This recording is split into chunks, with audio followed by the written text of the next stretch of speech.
South Africa एक ऐसा देश है जो सर्व सुविधाओं से संपूर्ण है, लेकिन जैसे भारत एक डेवलपिंग कंट्री है वैसे साउथ अफ्रीका भी एक डेवलपिंग कंट्री है। लेकिन फर्क इस बात का है कि भारत की महिलाओं को दहेज दर्जा दिया जाता है, साउथ अफ्रीका इसका उल्टा है।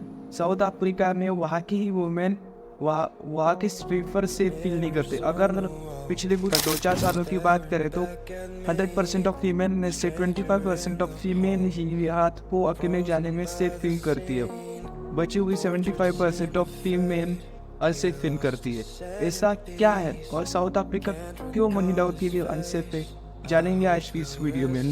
इसके लिए वीडियो को आखिर तक वॉच करें। As a South African woman, walking on the streets is not safe. हमारे पूरे वर्ल्ड में कुछ ऐसी भी कंट्री है जहाँ पर विमेन की सेफ्टी को लेके बड़े कड़े कायदे कानून है, लेकिन साउथ अफ्रीका उनमें से अलग है, उन सबसे अलग है, क्योंकि वहाँ पर विमेन की सेफ्टी को लेके कोई बड़े कायदे कानून नहीं can be raped or someone can attack me on the road or in the house. है।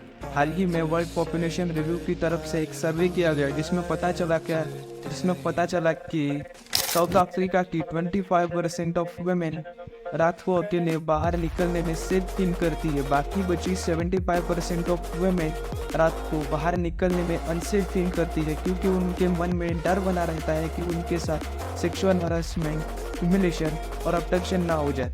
यह कुछ मेन फैक्टर है जो साउथ अफ्रीका को वुमेन्स के लिए uncomfortable I wonder, is this today? Am I going to die today? Am I going to be raped today? बना। 19 सितंबर 2019 को साउथ अफ्रीका के प्रेसिडेंट सिरिल रामाफोसा ने एक मीटिंग बुलाई थी जिसमें एनए यानी नेशनल असेंबली और एनसीओपी यानी नेशनल काउंसिल ऑफ प्रोविंस यह भी शामिल थे।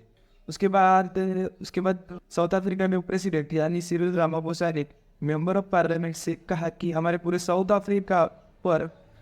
अफ्रीका पर डार्क एंड हेवी शैडो मंडरा रही है, जिसके चपेट में महिलाएं और बच्चे आए हुए हैं। चल झूठा।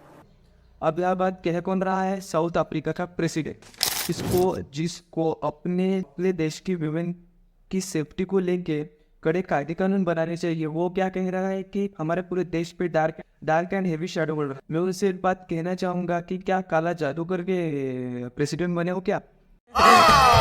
नहीं, झूठ बोल रहा है।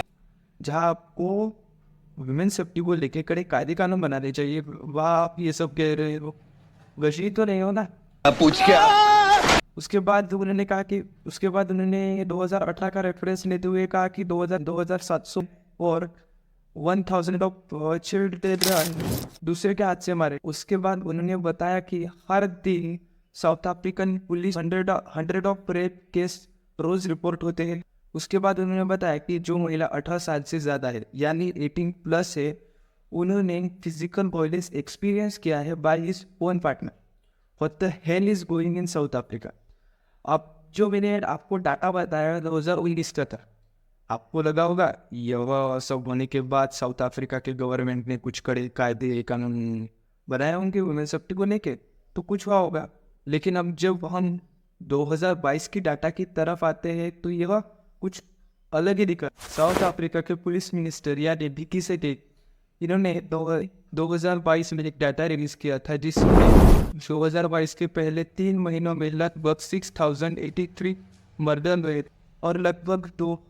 और पिछले साल ही 2021 में लगभग 4976 मर्डर हुए थे। तो पिछले साल की तुलना में इस साल यानी 2022 में यह मर्डर परसेंटेज ऑफ मर्डर है ये 22% से बढ़।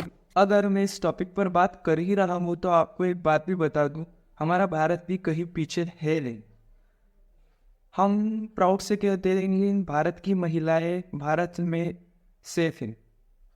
तो मैं आपको एक डाटा बता दूँ कि अगर मैं एक स्टेट पकड़ूँ यानी यूपी में लगभग एक दिन में 90 से भी ज़्यादा रेप केस बाहर आते हैं, और हम प्राउड से कहते हैं कि हमारे यहाँ की फीमेल्स हमारे देश में सेफ है।